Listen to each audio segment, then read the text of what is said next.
Hello there. This is a reading from my podcast called Down to Sleep, where I read books to you to help you fall asleep at night.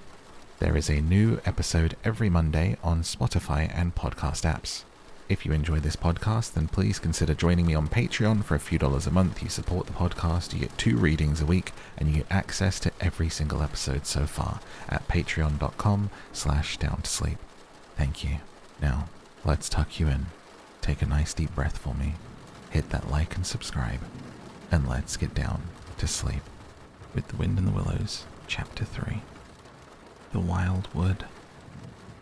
The mole had long wanted to make the acquaintance of the badger. He seemed, by all accounts, to be such an important personage, and, though rarely visible, to make his unseen influence felt by everybody about the place. But whenever the mole mentioned his wish to the water rat, he always found himself put off. "It's all right," the rat would say. "Badger'll turn up someday or other. He's always turning up, and then I'll introduce you. The best of fellows, but you must not only take him as you find him, but when you find him." "Couldn't you ask him here for dinner or something?" said the mole. "He wouldn't come," replied the rat simply. "Badger hates society, and invitations, and dinner, and all that sort of thing." "Well then, suppose we go and call on him?" suggested the mole. "Oh, I'm sure he wouldn't like that at all," said the rat, quite alarmed. "He's so very shy, he'd be sure to be offended. I've never even ventured to call on him at his own home myself, though I know him so well. Besides, we can't. It's quite out of the question. He lives in the very middle of the wild wood." "Well, supposing he does," said the mole. "You told me the wild wood was all right, you know?" "Oh, I know, so it is," replied the rat evasively, "but I think we won't go there just now. Not just yet. It's a long way, and he wouldn't be at home at this time of the year anyhow. He'll be coming along some day, if you'll wait quietly."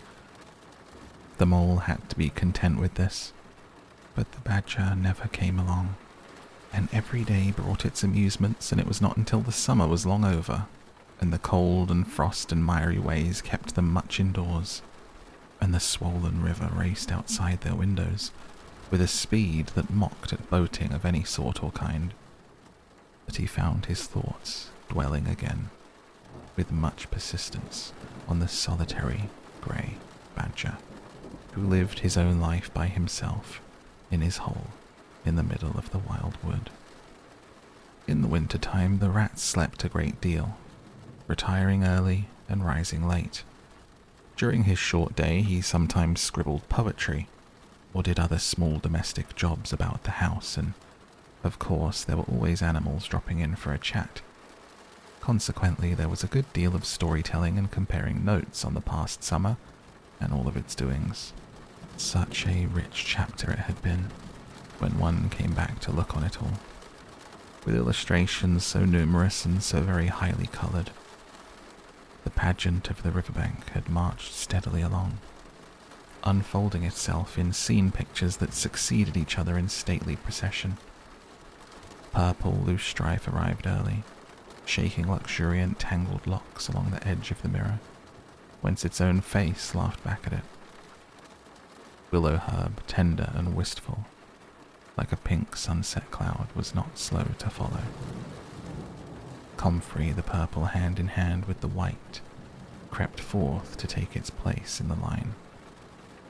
And at last, one morning, the diffident and delaying dog rose stepped delicately onto the stage, and one knew, as if string music had announced it in stately chords that strayed into a gavotte, that June at last was here. One member of the company was still awaited, the shepherd boy for the nymphs to woo, the knight for whom the ladies waited at the window, the prince that was to kiss the sleeping summer back to life and love. But when meadow sweet, debonair, and odorous in amber jerkin moved graciously to his place in the group, the play was ready to begin. And what a play it had been! Drowsy animals snug in their holes while wind and rain were battering at their doors, recalled still keen mornings an hour before sunrise, when the white mist, as yet undispersed, clung closely along the surface of the water. Then the shock of the early plunge, the scamper along the bank, and the radiant transformation of earth, air, and water, when suddenly the sun was with them again. Grey was gold and colour was born and sprang out of the earth once more. They recalled the languorous siesta of hot midday. Deep in green undergrowth, the sun striking through tiny golden shafts and spots. The boating and bathing of the afternoon.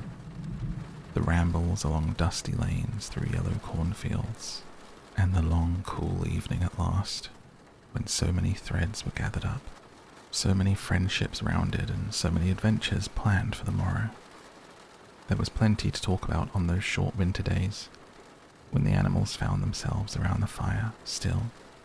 The mole had a good deal of time on his hands, and one afternoon, when the rat in his armchair before the blaze was alternately dozing and trying over rhymes that wouldn't fit, he formed the resolution to go out by himself, to explore the wild wood, and perhaps strike up an acquaintance with Mr. Badger.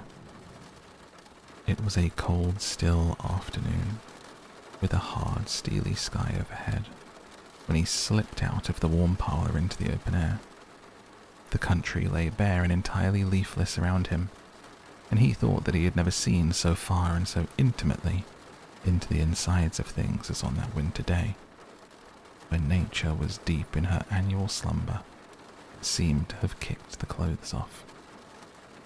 Copses, dells, quarries, and all the hidden places which had been mysteriously mines for exploration in leafy summer, exposed themselves and their secrets pathetically, and seemed to ask him to overlook their shabby poverty for a while, till they could riot in rich masquerade as before, and trick and entice him with the old deceptions. It was pitiful in a way, and yet cheering, even exhilarating. He was glad that he liked the country undecorated, hard and stripped of its finery. He had got down to the bare bones of it, and they were fine, strong, and simple. He did not want the warm clover and the play of seeding grasses. The screens of quickset, the billowy drapery of beech and elm seemed best away. With great cheerfulness of spirit he pushed on towards the wild wood, which lay before him low and threatening, like a black reef in some still southern sea. There was nothing to alarm him at first entry. Twigs crackled under his feet, logs tripped him, funguses on stumps resembled caricatures and startled him for a moment by their likeness of something familiar and far away. But that was all fun and exciting. It led him on, and he penetrated to where the light was less. The trees crouched nearer and nearer, and holes made ugly mouths at him on either side. Everything was very still now. The dusk advanced on him steadily, rapidly, gathering in behind and before. The light seemed to be draining away like flood water. Then the faces began. It was over his shoulder and indistinctly that he first thought that he saw a face. A little, evil, wedge-shaped face looking out at him from a hole. When he turned and confronted it, the thing had vanished. He quickened his pace, telling himself cheerfully not to begin imagining things or there would simply be no end to it. He passed another hole and another, and then, yes, no, yes, certainly, a little narrow face with hard eyes had flashed up for an instant from a hole and was gone. He hesitated, braced himself up for an effort, and strode on. Then suddenly, and as if it had been so all the time, every hole far and near, and there were hundreds of them, seemed to possess its face, coming and going rapidly, all fixing on him glances of malice and hatred, all hard-eyed and evil and sharp. If he could only get away from the holes in the banks, he thought, there would be no more faces. He swung off the path and plunged into the untrodden places of the wood. Then the whistling began. Very faint and shrill it was, and far behind him when he first heard it, but somehow it made him hurry forward. Still very faint and shrill, it sounded far ahead of him suddenly, and made him hesitate and want to go back. As he halted in indecision, it broke out on either side and seemed to be caught up and passed on throughout the whole length of the wood to its farthest limit. They were up and alert and ready, evidently, whoever they were. And he was alone and unarmed and far from any help, and the night was closing in. Then the pattering began. He thought it was only falling leaves at first, so slight and delicate was the sound of it. Then as it grew, it took on a regular rhythm, and he knew it for nothing else but the pat, pat, pat of little feet, still a very long way off. Was it in front or behind? It seemed to be the first one, and then the other, and then both. It grew and it multiplied till from every quarter, as he listened anxiously, leaning this way and that, it seemed to be closing in on him. As he stood still to hearken, a rabbit came running towards him through the trees. He waited, expecting it to slacken pace, to swerve from him into a different course. Instead, the animal almost brushed him as it dashed past, his face set hard, his eyes staring. "Get out of this, you fool, get out," the mole heard him mutter, as he swung around a stump and disappeared down a friendly burrow. The pattering increased, till it sounded like a sudden hail on a dry leaf carpet spread around him. The whole wood seemed running now, running hard, hunting, chasing, closing in round something or somebody. In panic, he began to run too. Aimlessly, he knew not whither. He ran up against things, he fell over things and into things, he darted upon things and dodged around things. At last he took refuge in the deep dark hollow of an old beech tree, which offered shelter, concealment, perhaps even safety, but who could tell? Anyhow, he was too tired to run any further, could only snuggle down into the dry leaves which had drifted onto the hollow, and hope that he was safe for a time. And as he lay there, panting, trembling, and listened to the whistlings and the patterings outside, he knew it at last in all its fullness, that dread thing which other little dwellers in the field and the hedgerow had encountered here, and known at their darkest moment, that thing which the rat had vainly tried to shield him from, the terror of the wild wood. Meantime, the rat, warm and comfortable, dozed by his fireside. His paper of half-finished verses slipped from his knee, his head fell back and his mouth opened. He wandered by the verdant banks of dream rivers. Then a coal slipped.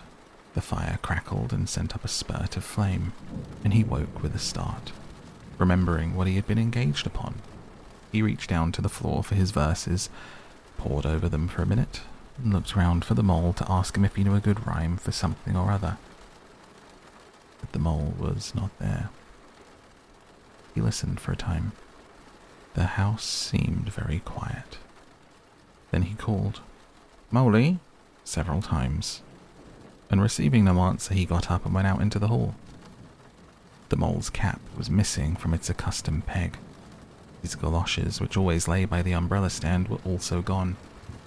The rat left the house and carefully examined the muddy surface of the ground outside, hoping to find the mole's tracks. There they were, sure enough. The galoshes were new, just bought for the winter, and the pimples on their soles were fresh and sharp. He could see the imprints of them in the mud, running along in a straight and purposeful line, leading directly to the wild wood. The rat looked very grave and stood in deep thought for a minute or two. Then he re-entered his house, strapped a belt around his waist, shoved a brace of pistols into it, took up a stout cudgel that stood in a corner of the hall, and set off for the wild wood at a smart pace. It was already getting towards dusk when he reached the first fringe of trees and plunged without hesitation into the wood, looking anxiously on either side for any sign of his friend. Here and there, wicked little faces popped out of holes, but vanished immediately at sight of this valorous animal, his pistols and the great ugly cudgel in his grasp. The whistling and the pattering, which he had heard quite plainly on his first entry, died away and ceased. and all was very still. He made his way manfully through the length of the wood to its furthest edge. Then, forsaking all path, he set himself to traverse it, laboriously working over the whole ground and all the time calling out cheerfully, "Molly, Molly, where are you? It's me, it's old Rat." He had patiently hunted through the wood for an hour or more, when at last, to his joy, he heard a little answering cry.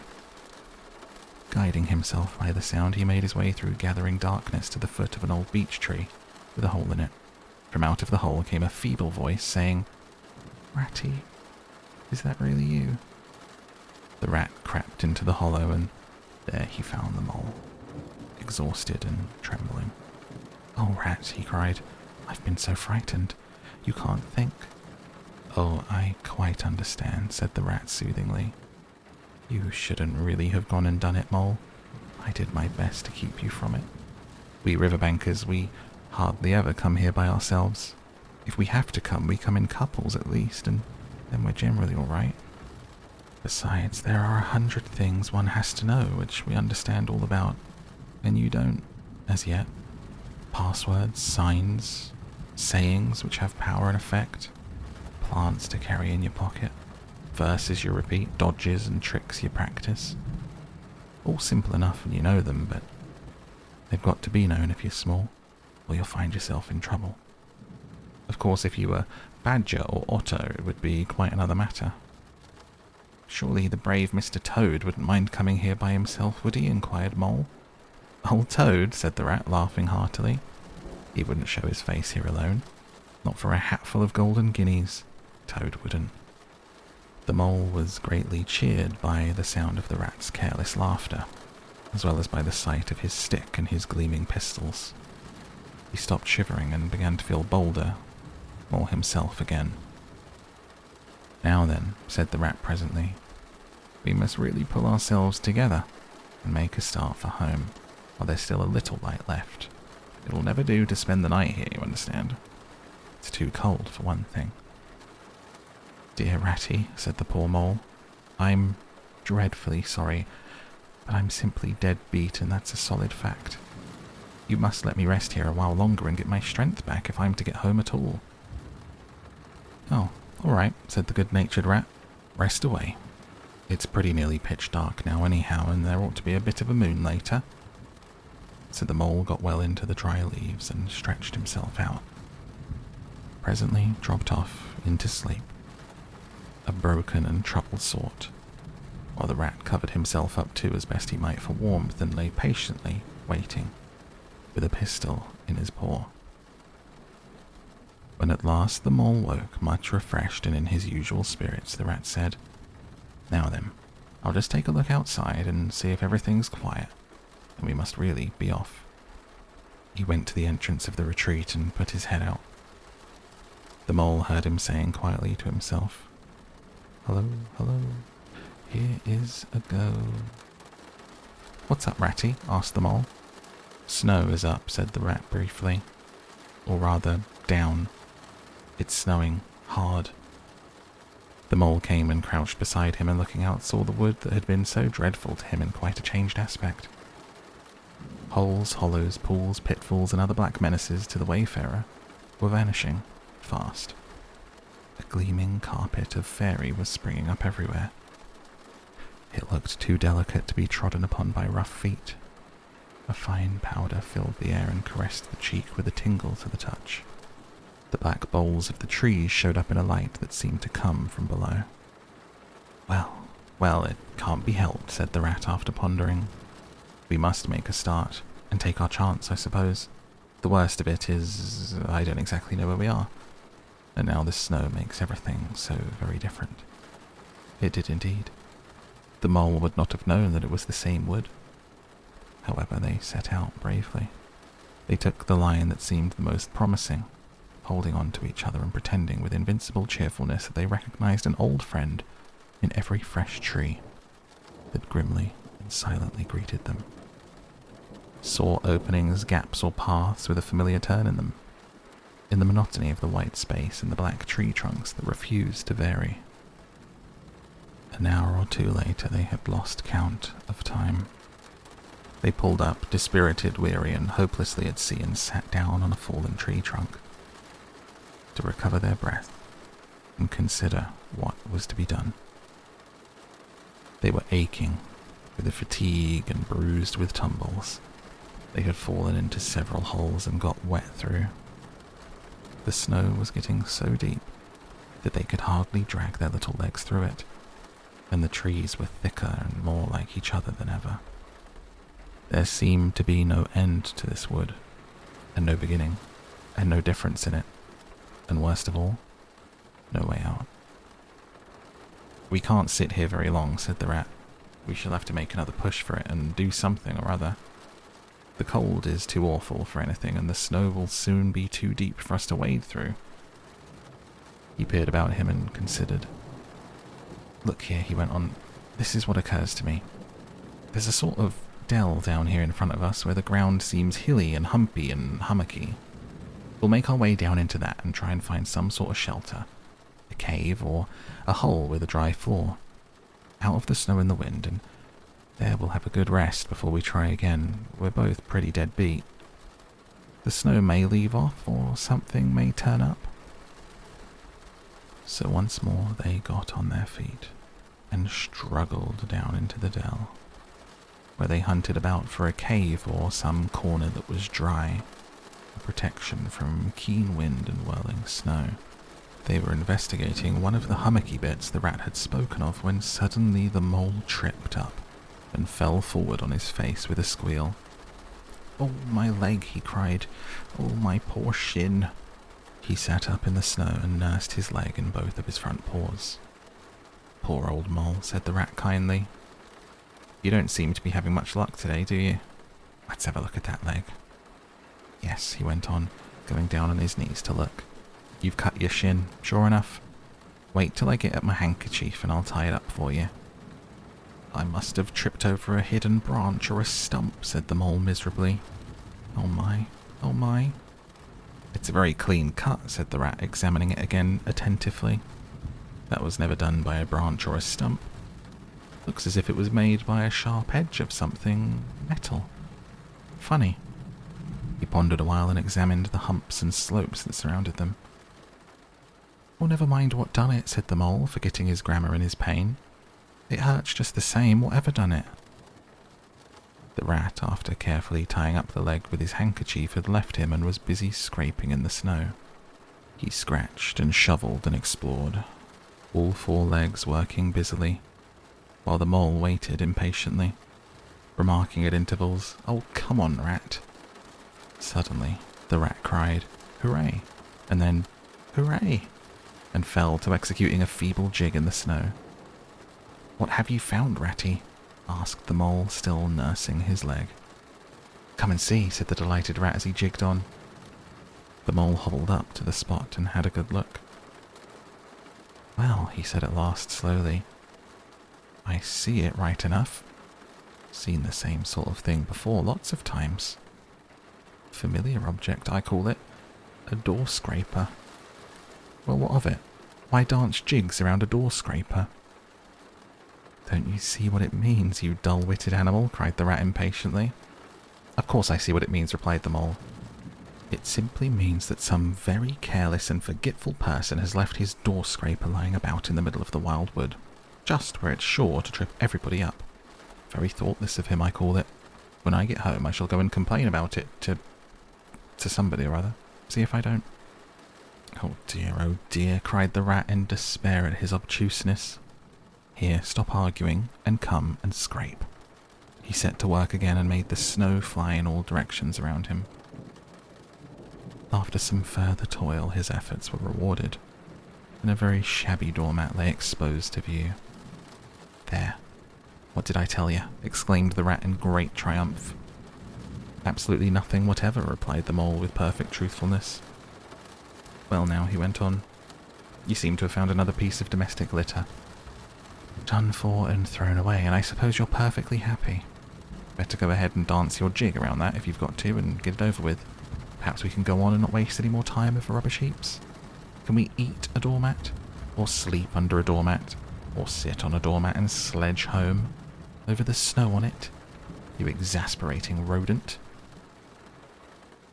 "Do you mean to say," cried the excited rat, "that this doormat doesn't tell you anything?"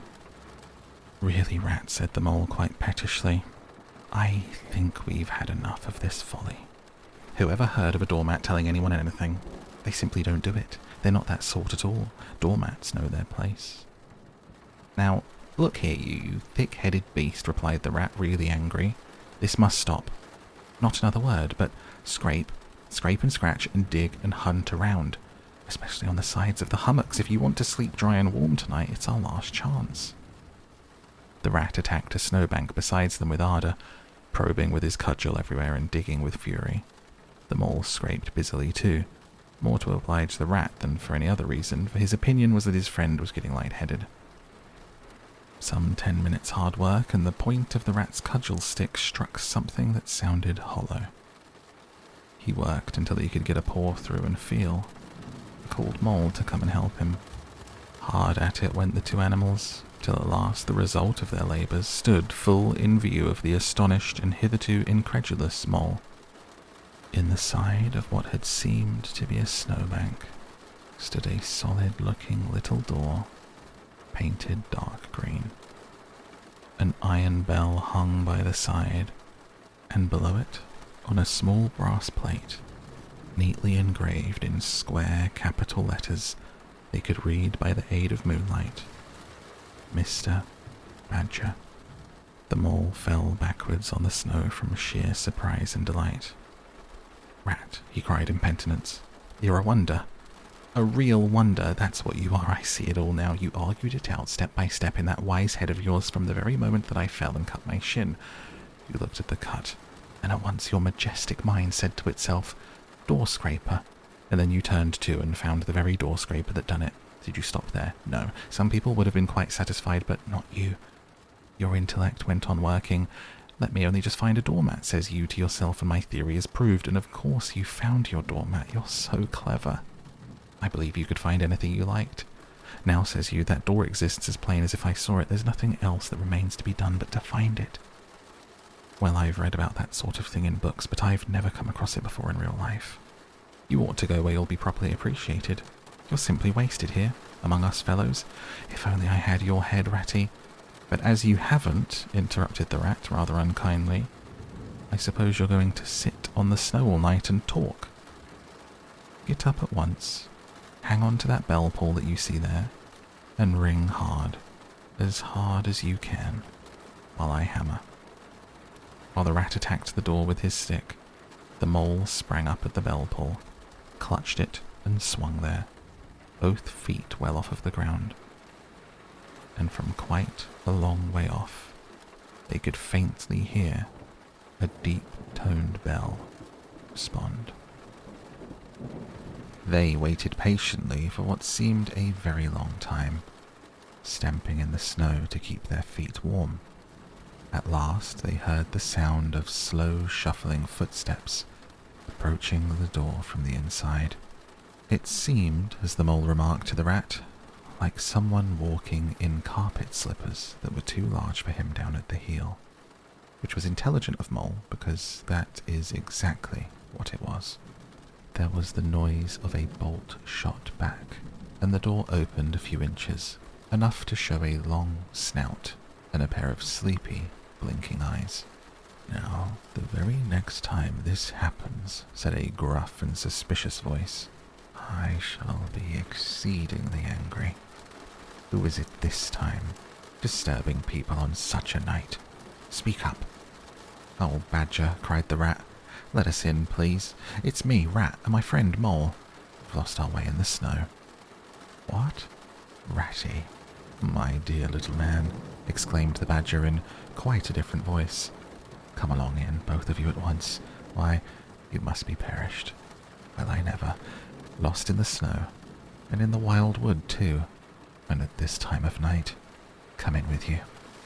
The two animals tumbled over each other in their eagerness to get inside, and heard the door shut behind them with great joy and relief. The Badger wore a dressing gown, and his slippers were indeed very down at the heel. They carried a flat candlestick in their paw, and he had probably been on his way to bed when their summons sounded. He looked kindly down on them and patted both their heads. "This is not the sort of night for small animals to be out," he said paternally. "I'm afraid you've been up to some of your pranks again, Ratty. But come along, come into the kitchen. There's a first-rate fire there, supper and everything." He shuffled on in front of them, carrying the light. They followed him, nudging each other in an anticipating sort of way, down a long, gloomy, and to tell the truth, decidedly shabby passage, into a sort of central hall, out of which they could dimly see other long tunnel-like passages branching, passages mysterious and without apparent end. But there were doors in the hall as well, stout, oaken, comfortable-looking doors. One of these the Badger flung open, and at once they found themselves in all the glow and warmth of a large, firelit kitchen. The floor was well-worn red brick, and on the wide hearth burnt a fire of logs, between two attractive chimney corners tucked away in the wall, well out of any suspicion of draught. A couple of high-backed settees, facing each other on either side of the fire, gave further sitting accommodation for the sociably disposed. In the middle of the room stood a long table of plain boards placed on trestles, with benches down each side. At one end of it, where an armchair stood pushed back, was spread the remains of the Badger's plain but ample supper. Rows of spotless plates winked from the shelves of the dresser at the far end of the room, and from the rafters overhead hung hams, bundles of dried herbs, nets of onions, and baskets of eggs. It seemed a place where heroes could fitly feast after victory, where weary harvesters could line up in scores along the table and keep their harvest home with mirth and song, or where 2 or 3 friends of simple tastes could sit about as they pleased, and eat and smoke and talk in comfort and contentment. The ruddy brick floor smiled up at the smoky ceiling. Plates on the dresser grinned at pots on the shelf, and the merry firelight flickered and played over everything without distinction. The kindly Badger thrust them down on a settee to toast themselves at the fire, and bade them remove their wet coats and boots. Then he fetched them dressing gowns and slippers, and himself bathed the mole's shin with warm water, and mended the cut with sticking plaster, till the whole thing was just as good as new, if not better. In the embracing light and warmth, warm and dry at last, with weary legs propped up in front of them and a suggestive clink of plates being arranged on the table behind, it seemed to the storm-driven animals now in safe anchorage that the cold and trackless wildwood just left outside was miles and miles away, and all that they had suffered in it a half-forgotten dream. When at last they were thoroughly toasted, the Badger summoned them to the table, where he had been busy laying a repast. They had felt pretty hungry before, but when they actually saw at last the supper that was spread for them, really it seemed only a question of what they should attack first, where all was so attractive, and whether the other things would obligingly wait for them till they had time to give them attention. Conversation was impossible for a long time, and when it slowly resumed, it was that regrettable sort of conversation that results from talking with your mouth full. The Badger did not mind that sort of thing at all, nor did he take any notice of elbows on the table or everybody speaking at once. As he did not go into society himself, he had got an idea that these things belonged to the things that didn't really matter.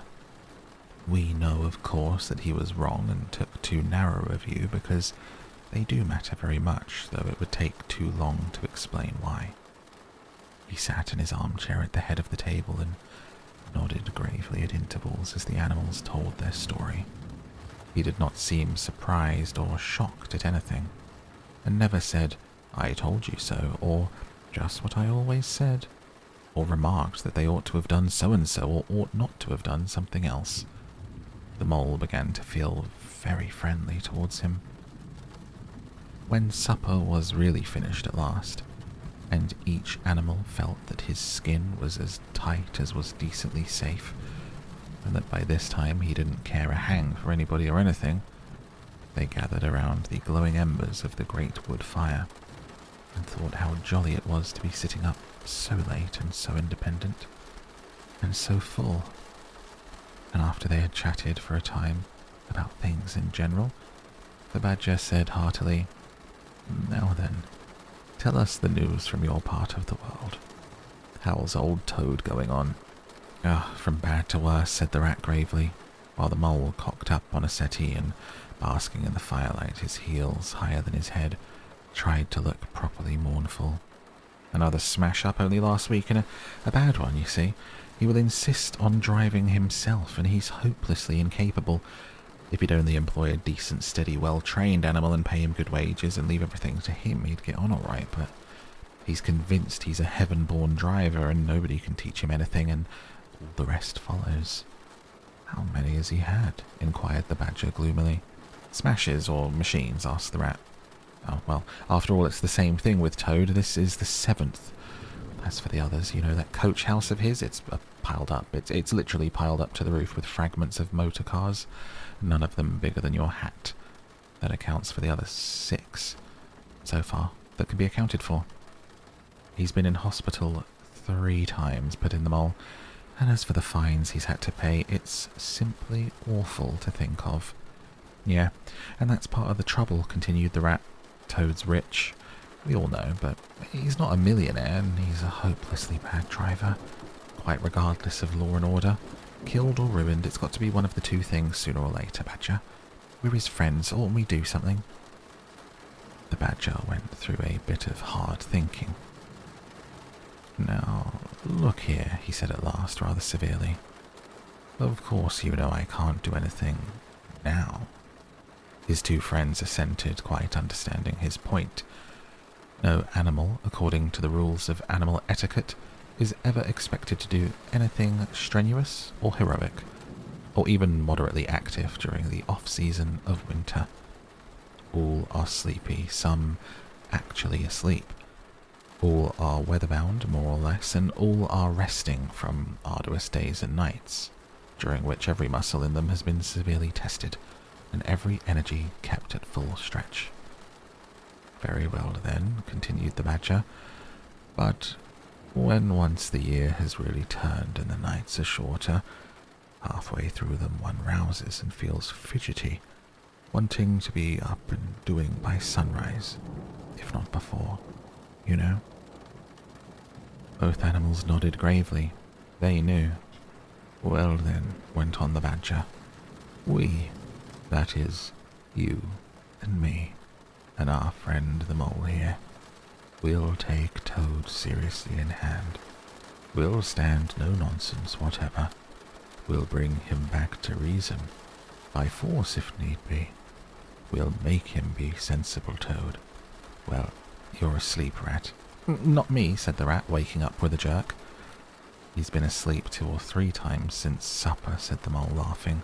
He himself felt quite wakeful and even lively, though he didn't know the reason was, of course, that he being naturally an underground animal by birth and breeding, the situation of Badger's house exactly suited him and made him feel at home, while the Rat, who slept every night in a bedroom with the windows of which opened on a breezy river, naturally felt the atmosphere still and oppressive. "Well, it's time we were all in bed," said the Badger, getting up and fetching flat candlesticks. "Come along, you 2. I'll show you your quarters. Take your time tomorrow morning. Breakfast at any hour you please." He conducted the 2 animals to a long room that seemed half bedchamber, half loft. The Badger's winter stores, which indeed were visible everywhere, took up half the room. Piles of apples, turnips, potatoes, baskets full of nuts, jars of honey. The 2 little white beds on the remainder of the floor looked soft and inviting. The linen on them, though coarse, was clean and smelt beautifully of lavender. The Mole and the Water Rat, shaking off their garments in some 30 seconds, tumbled in between the sheets in great joy and contentment. In accordance with the kindly badger's injunctions, the two tired animals came down to breakfast very late the next morning and found a bright fire burning in the kitchen, as well as two young hedgehogs sitting on a bench at the table, eating oatmeal porridge out of wooden bowls.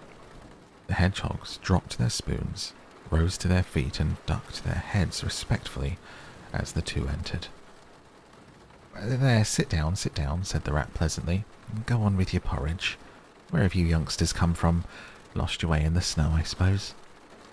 "Yes, please, sir," said the elder of the two hedgehogs respectfully. "Me and little Billy here. We was trying to find our way to school. Mother would have us to go, but the weather ever so, and we lost ourselves, sir. Billy, he got frightened and took and cried, being young and faint-hearted, and at last we happened upon Mr. Badger's back door, and made so bold as to knock, sir. For Mr. Badger, he's a kind-hearted gentleman, as everyone knows." "I understand," said the rat, cutting himself some rashers from a side of bacon, whilst the mole dropped eggs into a saucepan. "What's the weather like outside? You needn't stir me quite so much," he added. "Oh, terrible bad, sir. Terrible bad the snow is. No getting out for the likes of you gentlemen today." "Where's Mr. Badger?" inquired the mole as he warmed the coffee pot by the fire. "The master's gone to his study, sir," replied the hedgehog. "He said as how he was going to be particular busy this morning, and so on no account was he to be disturbed." This explanation, of course, was thoroughly understood by everyone present. The fact is, as already set forth, when you live a life of intense activity for 6 months of the year, and of comparative or actual somnolence for the other 6, during the latter period you cannot be continually pleading sleepiness when there are people about or things to be done. The excuse gets monotonous. The animals well know that Badger, having eaten a hearty breakfast, had retired to his study and settled himself in an armchair with his legs up on another and a red cotton handkerchief over his face, and was being busy in the usual way at this time of year. The front doorbell clanged loudly, and the rat, who was very greasy with buttered toast, sent Billy, the smaller hedgehog, to see who it might be.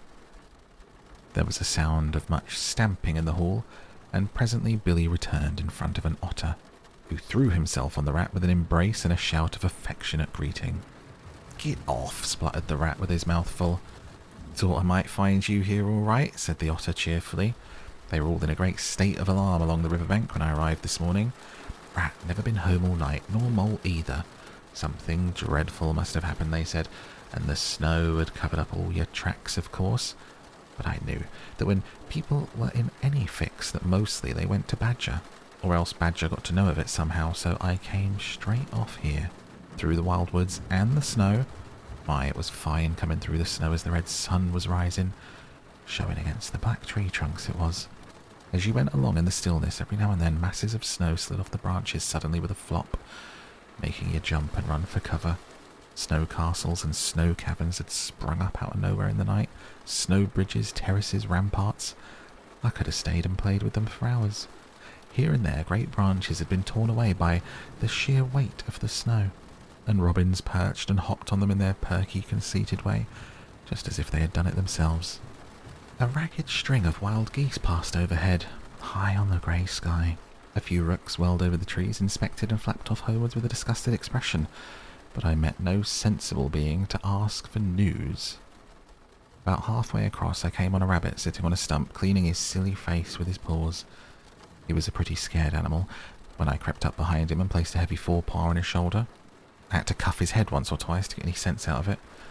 At last I managed to extract from him that Mole had been seen in the wild wood last night by one of them. It was the talk of the burrows, he said, how Mole, Mr. Rat's particular friend, was in a bad fix, how he had lost his way, and they were up and out hunting, and were chivying him round and round. "Then why didn't any of you do something?" I asked. "You mayn't be blessed with brains, but there's hundreds and hundreds of you big stout fellows as fat as butter and your burrows running in all directions. You could have taken him in and made him safe and comfortable, or tried to at all events. What us," he merely said. "Do something, us rabbits." So I cuffed him again, and I left him. There was nothing else to be done. At any rate, I had learnt something, and if I had the luck to meet any of them, I'd have learnt something more, or they would. Weren't you at all, nervous? Asked the mole, some of yesterday's terror coming back to him at the mention of the wildwood. Nervous? The otter showed a gleaming set of strong white teeth as he laughed. I'd give 'em nerves if any of them tried anything on with me. Here, mole, fry me some slices of ham like a good little chap that you are. I'm frightfully hungry, and I've got any amount to say to Ratty here. Haven't seen him for an age.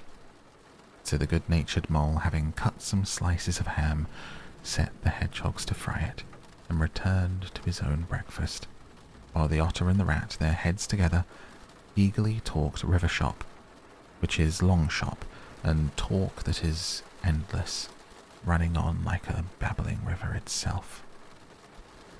A plate of fried ham had just been cleared and sent back for more when Badger entered, yawning and rubbing his eyes. He greeted them all in his quiet, simple way, with kind inquiries for everyone.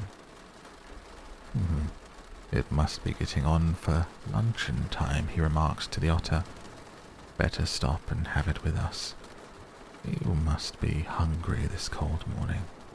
Rather, replied the otter, winking at the mole. The sight of these greedy young hedgehogs stuffing themselves with fried ham makes me feel positively famished. The hedgehogs, who were just beginning to feel hungry again after their porridge, and after working so hard at their frying, looked timidly up at Mr. Badger, but were too shy to say anything. Here, you two youngsters be off home to your mother, said the Badger kindly. I'll send someone with you to show you the way. You won't want any dinner today, I'll be bound. He gave them 6 pence apiece and a pat on the head, and they went off with much respectful swinging of caps and touching of forelocks.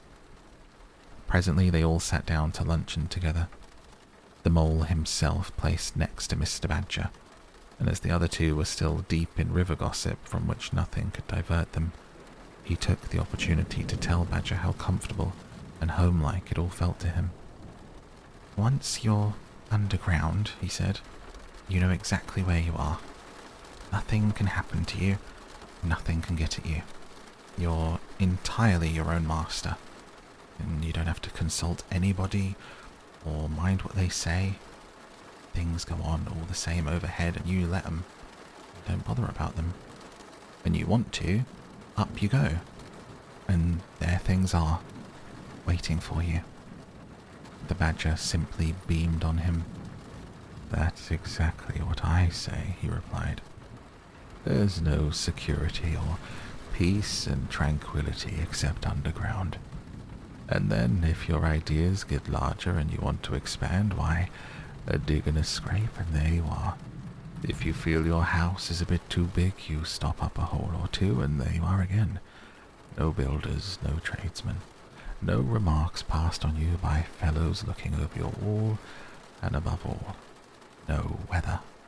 Look at Rat now, a couple of feet of flood water and he's got to move into hired lodgings, uncomfortable, inconveniently situated, horribly expensive.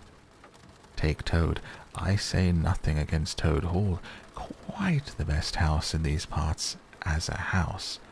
But suppose a fire breaks out. Where's Toad? Supposing tiles are blown off, or walls sink or crack, or windows get broken. Where's Toad? Suppose the rooms are draughty. I hate a draught myself. Where's Toad? No, up and out of doors is good enough to roam about and get one's living in, but underground to come back to at last. That's my idea of home. The mole assented heartily, and the Badger in consequence got very friendly with him. When lunch is over, he said, I'll take you all round this little place of mine. I can see you'll appreciate it. You understand what domestic architecture ought to be, you do. After luncheon, accordingly, when the other two had settled themselves into the chimney corner and started a heated argument on the subject of eels, the Badger lighted a lantern and bade the mole to follow him.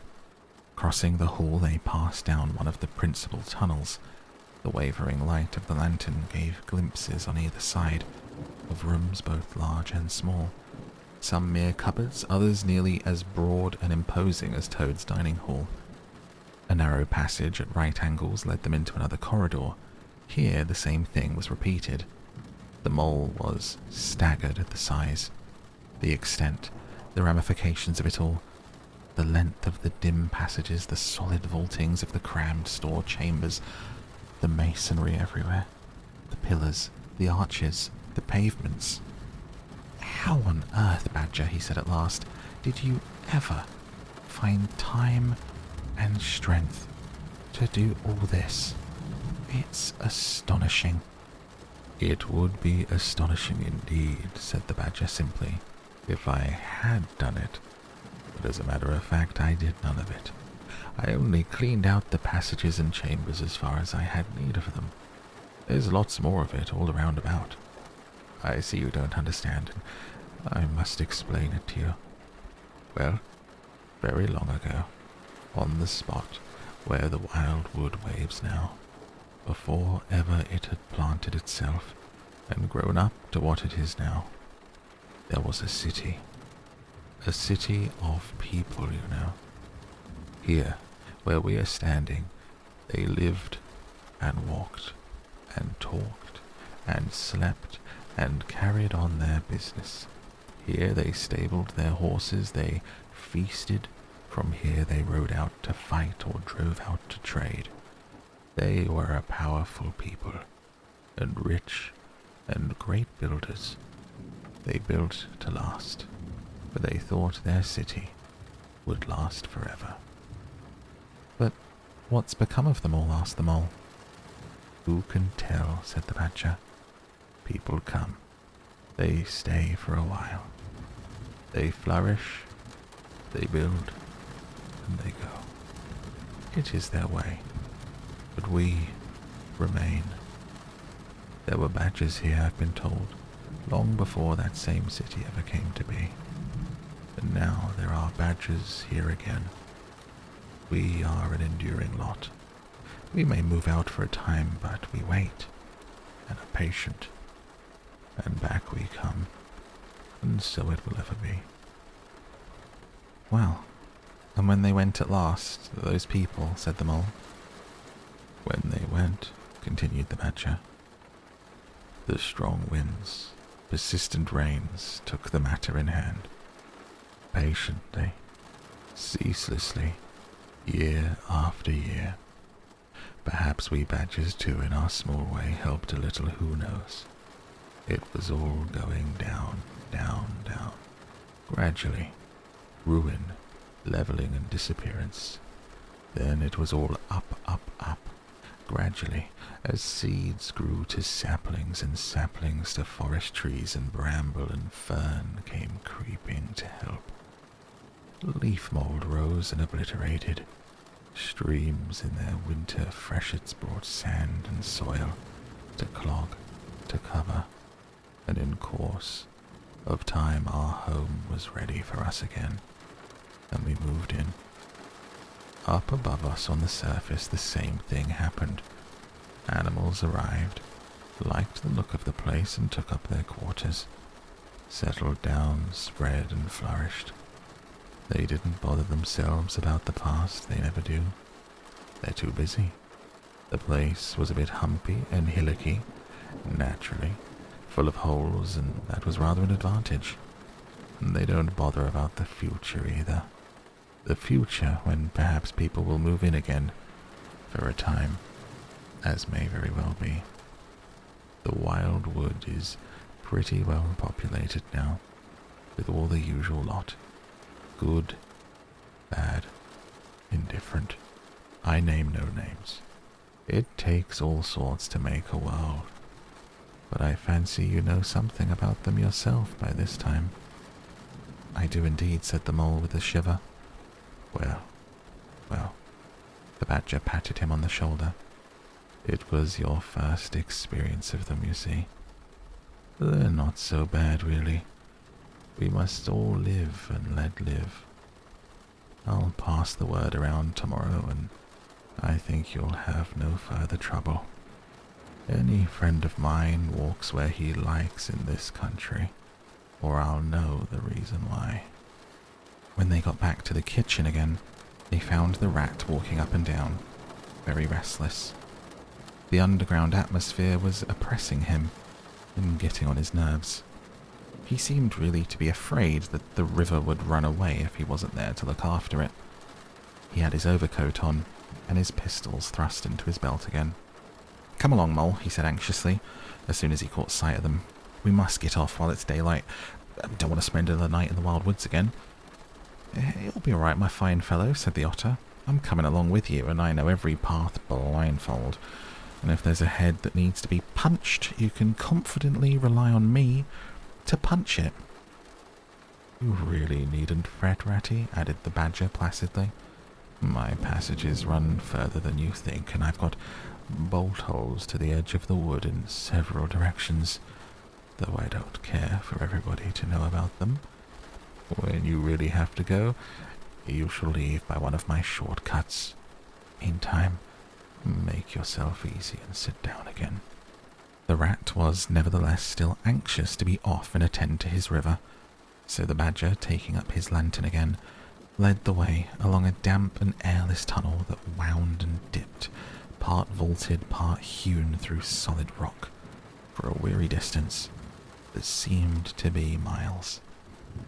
At last, daylight began to show itself, confusedly through tangled growth overhanging the mouth of the passage, and the badger, bidding them a hasty goodbye, pushed them hurriedly through the opening, made everything look as natural as possible again with creepers and brushwood and dead leaves, and retreated.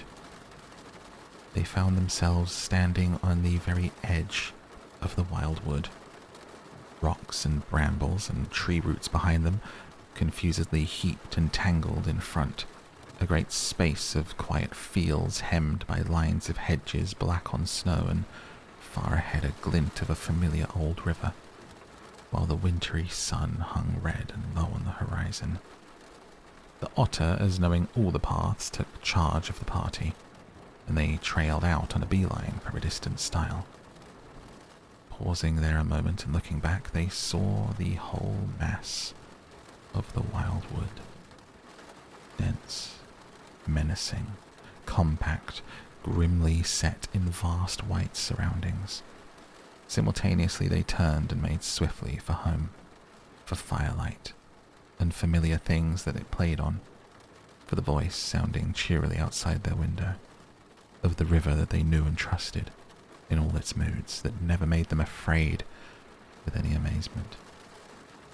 As he hurried along, eagerly anticipating the moment when he would be at home again among the things he knew and liked, the mole saw clearly that he was an animal of tilled field and hedgerow, linked to the ploughed furrow, the frequented pasture, the lane of evening lingerings, the cultivated garden plot. For others, the asperities, the stubborn endurance, or the clash of actual conflict that went with nature in the rough. He must be wise. He must keep to the pleasant places in which his lines were laid, and which held adventure enough in their way to last for a lifetime. And that is where we close the book on The Wind in the Willows tonight. And that is the end of the chapter.